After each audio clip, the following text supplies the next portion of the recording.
as y'all can already see from the title, y'all know what it is. I couldn't believe it happened. And I admired Will Smith since I was about 5 years old. And let me tell y'all something. Y'all know about what happened. I told y'all about I had a little problem with my health, a little while ago. And that was like get in gear and stop playing, because if I don't, I was going to be jammed up even more, really bad. So I started working out, eating right, and stuff like that. I started, and not just that, I started getting things done when it was supposed to be done. Start making little improvements, cleaned up. But the thing is this. I started slipping. You know how you be on a roll and you start doing everything when it's supposed to be done, and you're not procrastinating and stuff like that. I slipped. Started slipping a little bit, and I kept and I found this like little inspirational video that was made about Will Smith, and he was talking about how you can become successful, and how basically just how you can become successful and stop playing games and whatnot. And that inspired me. Little did I know that the next week, that's right, 1 week later, after watching that video and being all inspired about it, that I was standing, what was like a foot and a half away from the actual guy. Will Smith was standing right there. But anyway, let me tell y'all how it happened. I didn't plan on anything. I'm just sitting here. I was editing the video because I wanted to put that out yesterday. And my uncle came in. He said, I got an extra ticket for the Sixers game. He said, do you want it? And I was like, nah, I gotta stay back and finish this video, and then I gotta do some homework, and then I gotta do this, and I gotta do that.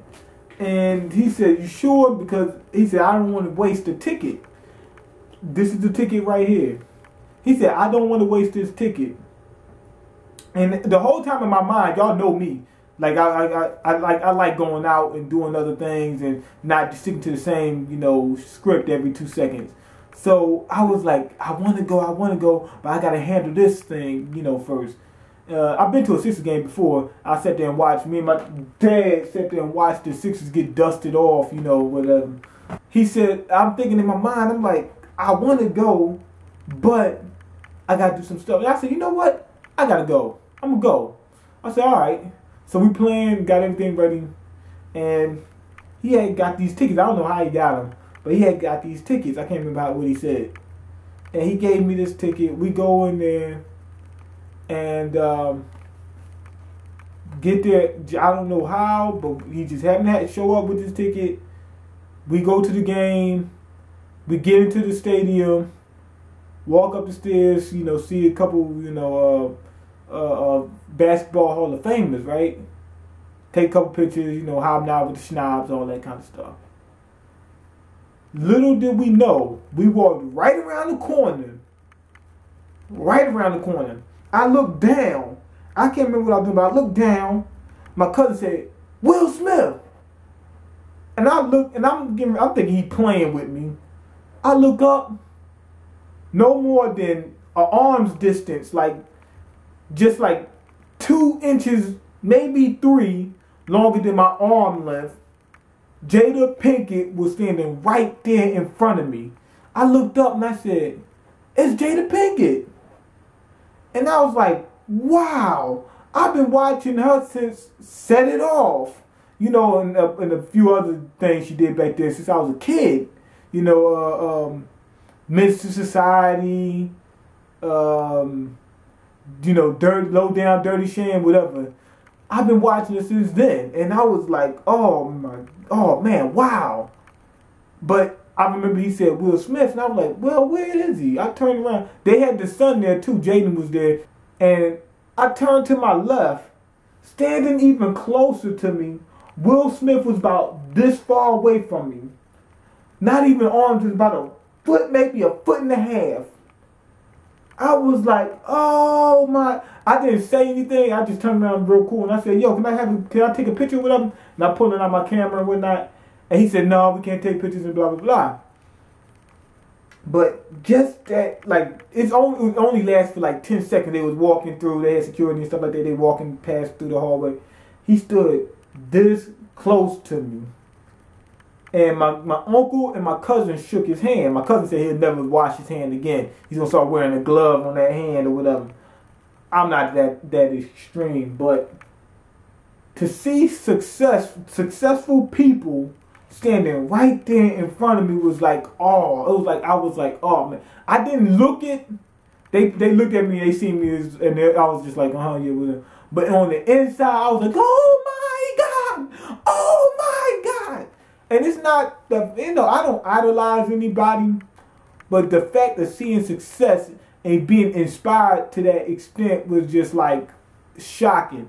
He was sitting there right there. I remember he was wearing this, a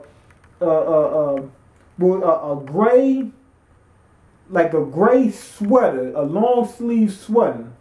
And him and Jada, they didn't let themselves go. They were still in good shape and everything. That's how you're supposed to be, man.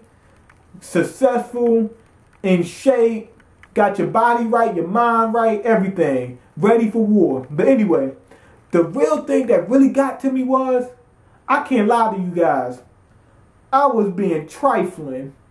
I was being straight up trifling. Because, like, when I told y'all what happened to me and I started, exercising and started, doing things right and everything, trying to play by the books, I started slipping. It's been 3 times where I didn't work out. 3 days. The first day was excusable. I had a very good reason. Second day was semi, but I still could have maybe pulled it off if I had tried harder, which is not a good thing. The third day was just flat out downright trifling, and I didn't do it. And it's not just that. I've been procrastinating, doing things when, at the last possible second. I like sit there and take out trash, the day after pickup, and they wind up staying out there for about 6 days straight. And then the cats and dogs and stuff like that bust the bags open. Then I gotta clean it up, and I'm wondering how that happened. I was being trifling, doing everything at the last second, just slothfulness, just downright lazy. Oh man, it's gonna take a long time to do this. I'll do it later. Man, I want to go play and blah blah blah blah. I'll do this later on. I'll do that 1 o'clock, 2 o'clock, 3 o'clock, 4 o'clock. Then I wind up doing stuff like an hour before it needs to be done, knowing like a couple of those. It's been a couple times where I was supposed to turn in some assignments, and I waited like the day, not just the day before, like a couple hours before class, and sit there and try to hurry up and whip something together. I was being trifling, and these successful people standing in front of me is like motivation to stop being trifling. They didn't get to where they at by being trifling, and being lazy. This little piece of paper, this little ticket, that's a piece of paper and some ink that's really nothing special about, I'm going to go ahead and get this framed and put it on that wall. And every time I start being trifling, I'm going to look at it and say, yo dog, handle that. Man, it's going to take a long time. Handle that. I'm not beat for it right now. I'll do it later. Handle that. I'll do it when I feel like I really don't feel. Handle that. Get out your seat and on your feet. Handle that, bruh. You're not going to get anywhere by being trifling. So I'm going to go ahead and frame. That's my goal for the day. Get this frame, put it right there on that wall right there. I had a couple people, matter of fact, I used to do stuff similar to this, and my life was so much better back then. I had something on the wall. I had these quotes on the wall that I wrote down, put it on a piece of paper, and just put it on the wall. And every day I would read that, get inspired, go out there, kill it. Go out there, do whatever I need to do on time. And people laughed at me, but whatever. It didn't matter. I did what I need to do. That's what I'm going to do again. That dry erase board y'all see me? I had another dry erase board up there. You know what that was for? Writing down my goals every day. That's my second thing to do. Put that on the wall. Every time I start being trifling, look at this. And say, Will Smith and Jada Pinkett didn't get to where they at by being trifling. So that's what I'm going to do. I'm going to have my goals set for every day. and I'ma handle that. Anytime I get lazy, handle it. You're not gonna get anywhere by being trifling. But when I seen him, it was like, whoa. I'm standing, we in the same place, no matter where we from, we're in the same place right here, right now. I can be that type of person. And not only that, we both from the same place. It's not like we both from Philly. We're both from West Philly. We're both from West Philly. So it's like, he can do it, I can do it. Man, I was like, inspiration was just like all around me. So I got up early today, went to sleep on time this day, got up early today. I'm going to start finishing what I got to do, and I'm going to stop being trifling, man. I'm going to stop being trifling. That's right. You heard it right here. I'm done being trifling. You don't get success by being trifling. They don't mix. So I'm telling y'all, that was like a turning point in my life. Because I started slipping in procrastination again. I'm done with that. I'm done being trifling. All right, so anyway, y'all can go ahead and leave your thoughts. Let me know what how y'all feel, and if y'all was going through the same thing, y'all being trifling and whatnot. And comment. I already said that. Rate the video, subscribe, and I'm out. Peace.